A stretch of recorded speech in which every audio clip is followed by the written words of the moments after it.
歡迎收睇第一集。今日介紹位於列治文山市嘅豐澤園。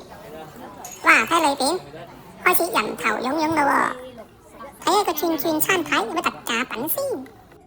哇，必吃雙寶68蚊。呢個冬瓜盅嘅配料睇落好多，但係味道偏淡，有啲失望。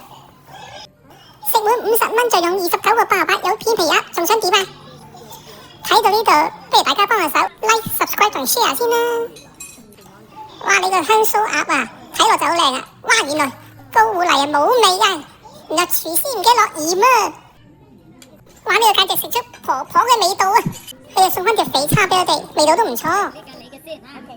豆林又有果皮，但味道太甜啦，我食咗3碗咋。呢個壽桃都係送噶。以上送嘅嘢係因為高狐狸香酥鴨整錯咗，所以送翻俾我哋。